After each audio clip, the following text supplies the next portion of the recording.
All people rely on their muscles to survive and move their body. One type of muscle in the muscular system is called involuntary, and the other type is voluntary. Involuntary muscles are muscles that are not controlled by voluntary nerve activity. These muscles are responsible for controlling the movements of substances and organs inside your body. Without these functions controlled by involuntary muscles, human life wouldn't be possible. Involuntary and voluntary muscles have many differences in structure and function. The biggest difference is that voluntary perform voluntary movements and involuntary perform automatic movements. Voluntary muscles are under the control of the central nervous system and one's intention, while involuntary muscles are under the control of the autonomic nervous system.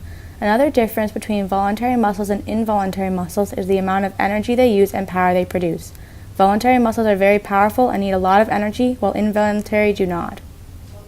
Along with function, the structure of these two muscles are different. Voluntary muscles are very long and unbranched, while involuntary muscles are small and spindle-shaped. Voluntary muscle cells are also multinucleate or have more than one nucleus, while involuntary muscle cells are uninucleate. There are also two different types of involuntary muscles, the first of which is cardiac muscles. Cardiac muscle tissue is found only in the heart and is responsible for controlling its beating.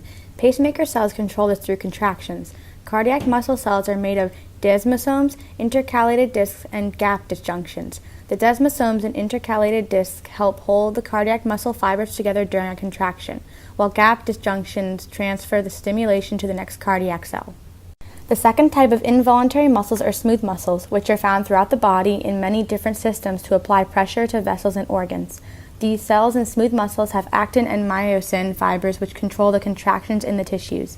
Smooth muscle tissue is found in many important systems, including the circulatory and digestive systems. In the circulatory system, smooth muscles are responsible for maintaining and controlling blood flow and pressure of oxygen throughout the body by applying pressure or relaxing to allow more or less blood to flow.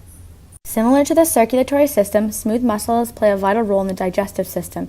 In the digestive system, smooth muscle tissue is found in the gut and reacts to swallowing. The cells contract and a wave of contractions propagate food down your digestive tract. This is known as peristalsis. These two vital systems, which are controlled by involuntary muscles, prove how important involuntary muscles are to human life. Voluntary and involuntary muscles, although different, are both part of the muscular system in the human body. Voluntary muscles are under the control of one's intention and use a lot of energy. Unlike voluntary muscles, involuntary muscles are not controlled by one's intentions and need little energy to function.